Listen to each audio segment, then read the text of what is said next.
Hello, everybody, and welcome to the Logie Baird Awards, where we are announcing the winners. Sorry it's taken so long to announce these winners. There have been a lot of technical difficulties behind it, but me and Chris are back to Hello!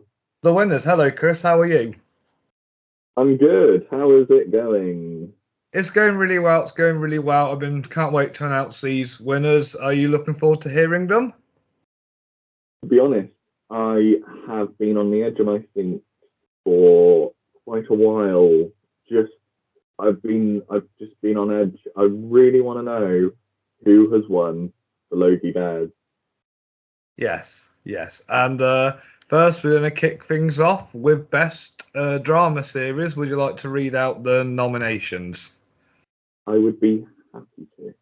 So, for the Best Drama Series, The Boys, Season 3, Doctor Who, Flux, Moon Knight, Stay Close, Stranger Things, Series 4, Squid Game. And the winner is Stranger Things Series 4. Do you know what? I am actually not surprised about that because of how incredible that series was. So I'm pleased. I'm glad it wasn't Squid Game. I couldn't put up with that. No, I understand. Because I think Stranger Things Season 4 is going to stay in our hearts as the best series of that series. Oh, definitely. In the best drama series, I think The Boys is technically more of a comedy. I would count it more of a comedy. But for example, with Doctor Who Flux being so bad, it could have been really good, and there were some good moments in it. But when you look at a drama series, you're looking at it as a whole, and I think out of the list, Stranger Things, every episode they delivered on, there wasn't any episodes that they didn't, and I think that's why I'm happy with that choice.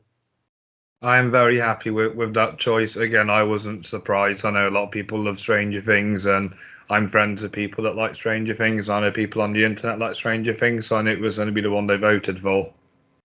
So what's our next category, Robert? The next one, Christopher, is Best Comedy Series. Oh, okay. I shall read out the nominees. So the nominees for the Best Comedy Series are Afterlife, Season 3, The Cleaner, Season 1, Derry Girls, Season 3, Inside Number 9, Season 7, It's Always Sunny in Philadelphia, Season 15, and The Outlaws, Season 1. So, drum roll. The Outlaws Season 1. Woo! That's surprising. That's surprising, actually. The Outlaws, Season 1. Yeah. Wow, because that's... I mean, in the best comedy category, you do have so many good series. You've got It's Always Sunny and Inside Number 9 and Afterlife. So for a newcomer to sweep that award away is incredible. Well, I think thanks to Merchant's writing and the cast behind it with Merchant, Christopher Walken, and all these other actors, they all just made this really fun and interesting show. And it had some really good, strong moments of comedy in it. And I can see why this won. Exactly. Good contender. Good. I haven't seen The Outlaws. I can't opinionate. Really. I think you'll like it. I think you'll like The Outlaws. Well, I think definitely after this, I'm definitely going to go give it a watch because I want to see what everyone's sort of talking about. I mean, my biased opinion for this was It's Always Sunny in Philadelphia because it's the greatest sitcom of all time, in my opinion. So I thought it was going to just sweep this award. I mean, even Derry Girls, I thought might even get close because of how interesting Derry Girls is. But The Outlaws, it will definitely be something on my list. now that I know how popular it really is. So what's our Nice. next category, Rob? The best animated series. Wow, the best animated series. So the nominees in this category was Baymax, The Cuphead Show, Series 1, Family Guy, Series 20, Love, Death and Robots, Series 3, South Park, Series 25, and What If, Series 1. You'll only be very disappointed by this. It's What If Season 1. Oh my gosh. I know. No. I think a lot of Marvel fans voted on this. Yeah, probably. But it did have its qualities, like the animation and Jeffrey Wright's voice acting, that made it shine. It was just more Yeah, some of the writing of some of the episodes. Some of the episodes were amazing, but the majority of them were a bit whatever. It was just something to watch every week. the thing is, out of the anthology shows, I personally think Love, Death and Robots was better by a mile. Yes. Mainly because Love, Death and Robots is an anthology show. It is meant to be. There's probably 2 episodes out of the entire run of that series that are connected. But unlike Marvel's What If, that claims it's an anthology show, but all the stories sort of link together, I just, I, and also I liked What If. I did. I really did. But I didn't think it brought anything new to what we've already seen before. You know, I feel like people mainly voted for it because it's a Marvel project and Marvel seems to be the go-to nowadays, and it's just not my cup of tea. But I can't argue with the fans. So if What If won, What If won. Yes. Yes, definitely. I would have preferred Baymax to win because I thought Baymax had good representation of the community. Hmm. Does it follow on well from Big Hero 6? Yeah, yeah. I've not seen the other Big Hero 6 cartoon they did, but I've rewatched it for a future Marvel Mondays episode today, and I remember how good it was because of its animation, and that's what Baymax still has, the animation style that makes it shine. Good. The thing is, I remember watching Big Hero 6 when it came out back in what, 2016, 2017? 2014, it was quite a while ago now. Oh my god. I was way out. I genuinely didn't think it was that long ago.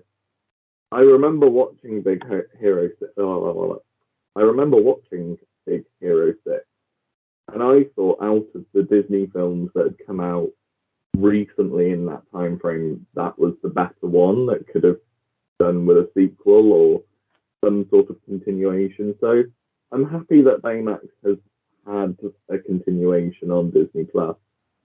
But is it worth it? Is it worth actually going into and watching, or is it one of them where you could just disregard it entirely? No, I think Baymax is good because it's like these 5 minute shorts about how he helps different people out in the community. Okay, well, definitely we'll give it a watch. Yes, you'll have to. You'll have to, because I think that was the best one out of the 6. But it wasn't my control. It was the public's, and the public wanted What If. And what the public wants, the public gets. Exactly, exactly.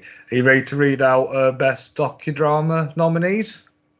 I am. So, for the best docudrama, we have Des, The Dropout, Formula One, Drive to Survive.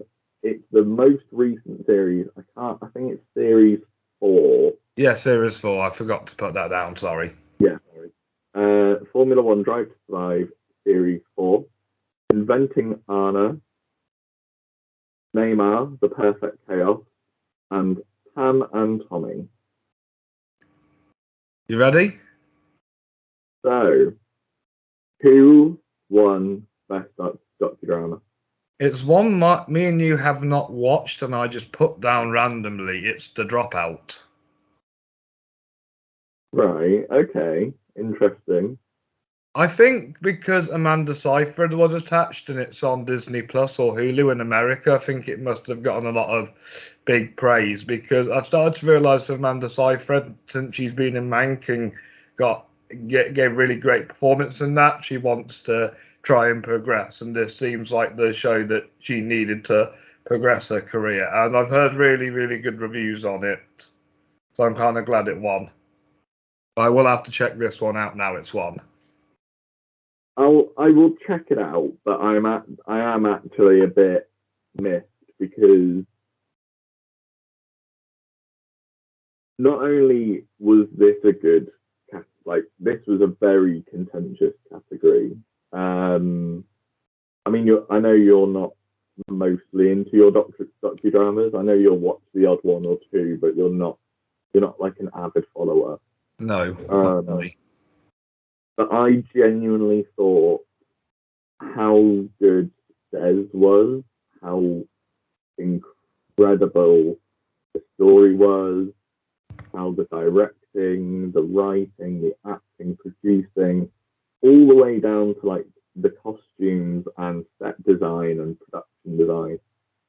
I genuinely thought Des was going to win this because not only have you got David Tennant attached to the project, but you've got an incredible cast of actors, an incredible production team behind it, and it was one of the biggest docudramas that's come out in the last year.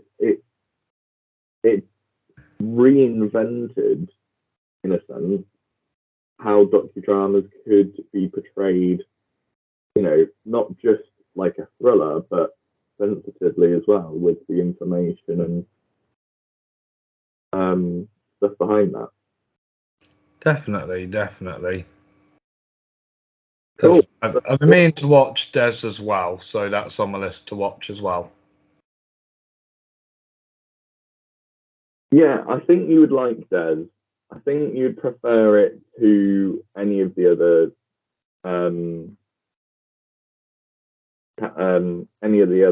content on the list. Nice. You ready to read out Best Actor nominees? Oh, sorry.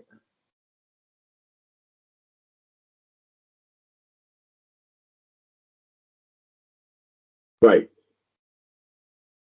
So, the Best Actor category, we have Oscar Isaac for Moon Knight. We have Joe Keery for Stranger Things Season 4. We have Lee Jung Jae for Squid Game. Ewan McGregor for Obi-Wan Kenobi. David Tennant for Des. And Carl Urban for The Boys Season 3. And the winner is Ewan McGregor for Obi-Wan Kenobi. Interesting. I can see that. Sorry. Yeah, I can see that. I can see Ewan McGregor having. But the thing is with Ewan McGregor, I found the only reason I was watching the show was for Ewan McGregor. Yeah. I didn't find it an overall good show, especially the fact that Disney, since owning Star Wars, Disney have routinely destroyed and made the franchise sort of unapproachable. They've really messed up on the sequels and the spin-off. So for me, when they were announcing Obi-Wan Kenobi, the only thing I wanted to see was Ewan McGregor portraying Obi-Wan as he originally intended, and to see the fact that you're marrying both the prequels and the original trilogy together through this series is good. Nice. Nice. You ready to read out Best Actress? Perfect, yeah. So for Best Actress, we have Millie Bobby. For Best Actress, we have Millie Bobby Brown for Stranger Things season 4.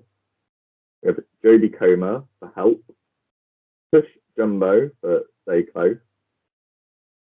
Caitlin Olsen for It's Always Sunny in Philadelphia, season 15. And Sadie Sink for Stranger Things season 4. And Haley Steinfeld for Hawkeye. And the winner is Jodie Comer for Help.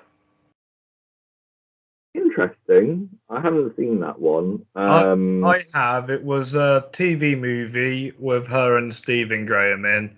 It was set during COVID, and she was trying to get Stephen Graham to get out during COVID because she didn't want him to catch COVID, but the other nurses and the people that ran the care home said, no, he's got to stay here.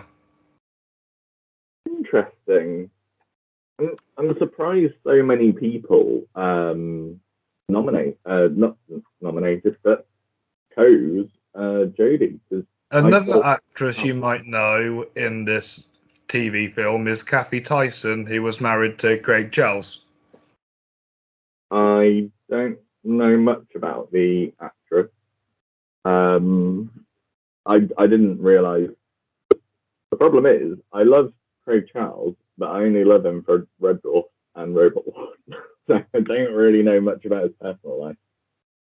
Fair enough. But it's a fun fact. Thank you very much. That's all right. So what's the next category, Rob? It's Best Supporting Actor. Ooh. Had some really good contenders in.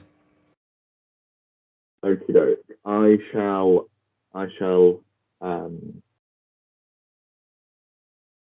So for Best Supporting Actor, we have Giancarlo Esposito for The Boys season 3.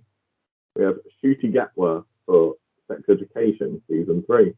We have Ethan Hawke for Moon Knight, and we have Daniel Mays for Des. Joseph Quinn for Stranger Things season 4, and Oh Yeong Soo for Squid Game. And the winner is OG Soo for Squid Game. Interesting. Again, the Squid Game hype, I don't really know much, and I don't really follow it. But is it a good show? It is a good show. Takes about half an hour to kick in, but when they're playing the games, that's when your eyes are all like glued to it. But yeah, he played the best character in the show. He was this elderly man. He was taking part in the games, and he was the one character you were interested in the most while watching it, and he put on a really good performance.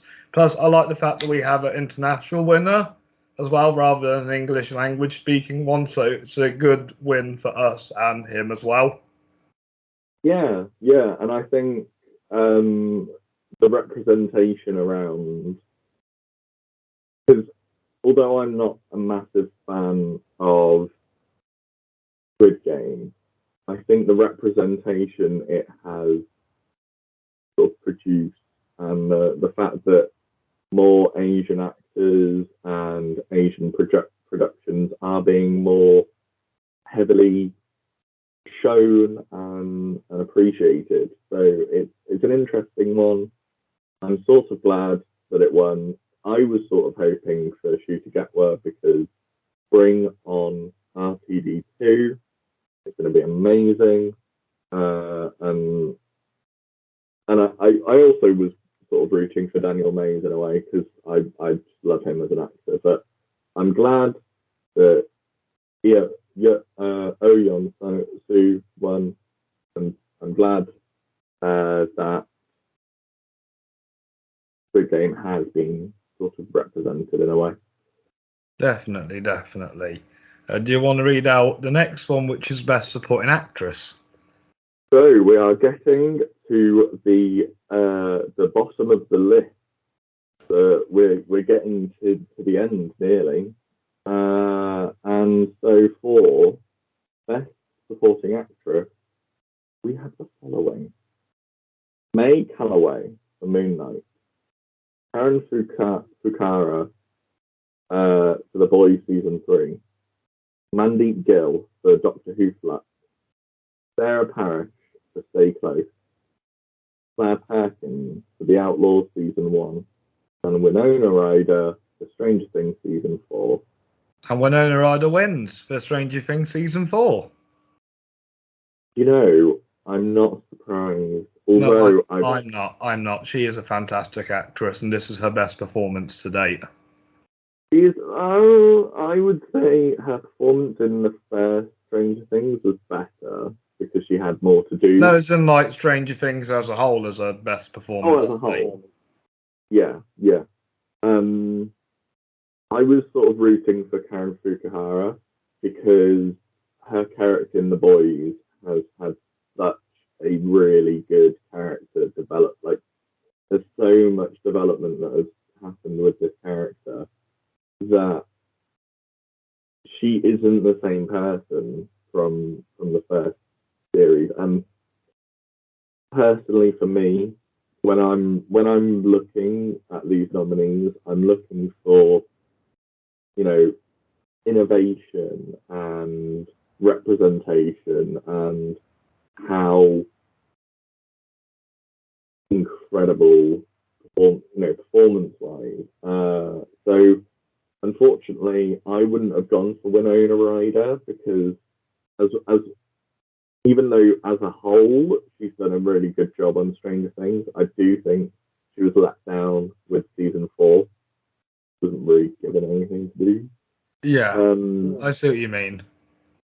But I'm not gonna argue with the fans. I'm not gonna argue with the audience. If they want to go for Winona Ryder, so be it. Exactly. And do you want to do best voice performance on that note? Yeah, so best woman, best voice actor or voice performance in the. Sorry, do you like my? I think it's like my David Attenborough. You sounded like Sean Connery a bit. Thank you. Kind of weird. I wasn't going for Sean Connery, but I'll take it. Best voice performance. So we have Scott Adsit for Baymax. We have Lake Bell for What If. We have Mackenzie Davis for Love, Death and Robots. Specifically the episode The Very Pulse of the Machine. It's a great episode. Trey Parker for South Park, season 25. Maya Rudolph for Baymax, and Jeffrey Wright for What If.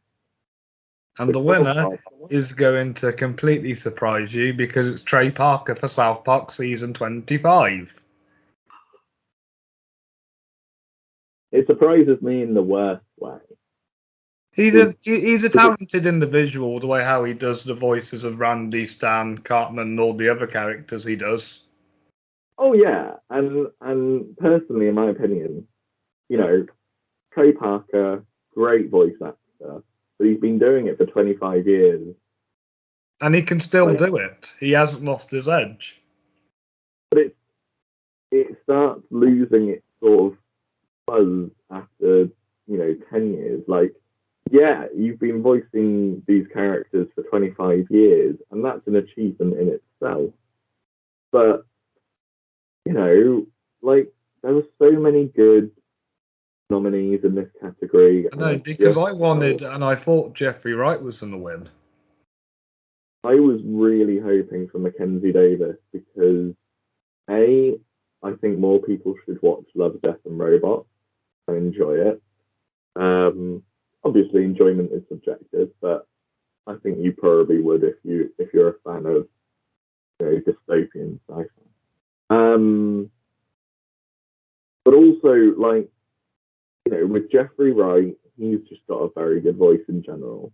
And I thought that would have been a contender because his voice is just good in general. But I just think with Trey Parker, it was just, he's done it for 25 years. Like, he could have got the first few awards and then that'll be it. Like, I don't know if it's an achievement to be doing it 25 years later or whether it's sad. With these long-running cartoons, it's hard to say because some of South Park always like stay on top, but with stuff like Family Guy and Simpsons, they kind of decline. And I think that's due to longevity, and you know, if you don't stay relevant or if you don't have anything interesting to explore, like I think personally with The Simpsons, they should have just stopped at season 20. Because that would have just been a nice end. And the same with Family Guy. I think after they killed off Brian and they brought him back, that's when the show started to really suffer because now they were playing God with their own universe and being like, oh, we've killed him off, but we haven't. And I think if I'm gonna watch an animated production, I want to be dazzled by the animation. And unfortunately, shows like South Park and Family Guy, their animation is great, but Love, Death and Robots does something that I've never seen in an animation, and that's take it to 11. Definitely. Turn the dial up to 11. So I'm a bit annoyed, but what can I say? It's the fans, it's the audience's opinion, and you're wrong. You're wrong. Yeah, but you know, these are the Logie Baird Awards, not the Emmys. It'd be called the Logie Baird Award. Logie Bear Awards. Yogi Bear Awards at this point. Yes. Do you want to read out Best Guest Performance nominees? Oh, there's a second page. I thought we got to the end. Oh, okay. All right. Best guest performance in a TV show. So the nominees are Helena Bonham Carter for The Cleaner, Vincent D'Onofrio for Hawkeye, Robert Englund for Stranger Things Season 4, Diana Morgan for Inside Number 9 Series 7, and Sophie Okonedo for Inside Number 9 Season 7. And then Seth Rogen for The Boys Season 3. Go on, Rob. This one won by a complete landslide. It's Robert Englund for Stranger Things Series 4. I'm not surprised. I'm not surprised. I mean, he was a good yeah, and especially due to his horror career, I think he deserves it. But good contenders on that list. I was hoping there was some good. He was my favourite, but my second was Sophie Okonedo for Inside Number 9 because her episode was very interesting. Another great episode, series, and actress. So, what is the best writing in a TV show? Are you ready to read out the nominees? Let's go. So, Kelly Jones and Luke Neal for Des. A.C. Bradley for What If Doctor Strange Lost His Heart. The Duffer Brothers, Caitlin Schneiderhan, Paul Dixter, Kate Treefy, and Curtis Gwynn for Stranger Things Season 4. Ricky Gervais for Afterlife Season 3. Philip Gillette and John Scalzi for Free Robots Exit Strategies from Love, Death and Robots Series 3. Steve Pemberton and Reece Shearsmith for Mr. King Inside Number 9. And the winner is A.C. Bradley for What If Doctor Strange Lost His Heart. And I think this is the best episode of What If because of how it explores grief. And that's why I nominated it, and I'm glad it won. I disagree, but I think I disagree. But I think it's understandable that people would have voted for it, because out of all the What If episodes, that one was the most interesting, I'd say. Yeah, I definitely. know it got quite a mixed opinion when it first came out. I think out of the What If series, that had the most potential, because it explored something new and unique, not let's see if Captain America was a woman instead, or let's see if Black Panther became Star-Lord instead. It's something much more interesting, and it takes a deep dive into the character. So good. Definitely. We're at the last three. The last one, We're at the very last one. and it's best directing in a TV series. Can I read out the nominees? Yes, please, sir. So we have Nimrod Antal, Sean Levy, and the Duffer Brothers for Stranger Things Series 4.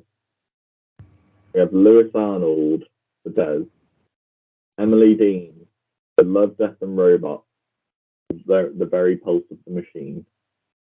David Fincher for Love, Death and Robots, Bad Traveling. Louise Hooper for Mr. King, Inside Number 9, Series 7. And Hwang Dong-hyuk for Squid Game. And the winner is Nimrod, Antwell, Sean Levy, and the Duffer Brothers for Stranger Things. It's an interesting one. Stranger Things has definitely won a lot of categories. I mean, it's understandable; they deserve it. I think with directing though, Stranger Things, I know that from the behind the scenes, it's like directing a movie, because not only are they doing a certain amount of episodes, like I think they're doing like between like 6 and 8 episodes a series. Yeah.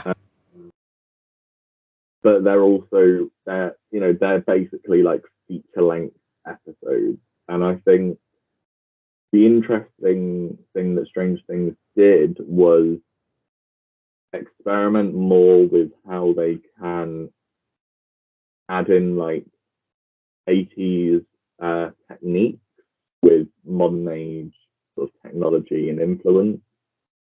And it's a deserved award, but I definitely thought there are a few other contenders I would have preferred. Definitely. Well, thank you for everybody who voted on these awards. Stranger Things season 4 won the most with 4, with What If also winning 2 awards. The only 2 multi-winners this time, but with me and you are going to eventually go back on these and try and work out what will be the past winners. So it'll be interesting to see what recurring winners happen. Yeah, and I think not all of them may be televised. Some of them we may just, release. Some of them we may not record for, or some of them we may do. It depends on, just depends on your, but it's support really. It's whether you guys want to see more of this, and what do you guys think? Who do you think you would have voted for, and who do you think should be nominated for past or future awards? Exactly. Because some of my favourite shows of all time aren't even like airing anymore, like BoJack Horseman, Breaking Bad, Game of Thrones, and obviously shows like The Mandalorian. They're only making like a couple of years, so I want to see like whether Mandalorian stays good or not. Exactly, and I also think with the television that we've grown up with, and the television that we have available to us now, it'd be interesting to see how television has developed in our lifetime, but also it would be interesting to see how television develops in the future. So if you've got an opinion, pop it in the comments, and we will read it. And also, if you want to see more of this, support us, support Robbie through Robbie's reviews on his website, on his Facebook page, Twitter, Instagram, Snapchat, TikTok, MySpace, everything. That guy's got it. Who uses MySpace these days? The founder. Ah, fair enough. Right, thank you for joining me today, Chris. It's been absolutely a pleasure to do this with you. Sorry it's taken so long, but I am going to put this on YouTube right now so everybody can watch it and know who the winners are. I'm also adding the Logie Bar section to the Robbie's Reviews website, so you can have a look online if you don't have time to watch this video. And I will be putting some Facebook and Instagram stuff on there as well. Perfect. Thank you very much for having me on. Always a pleasure, Chris. Always a pleasure. Thank you guys for watching, and I'll see you very soon. Bye, everyone. Bye-bye.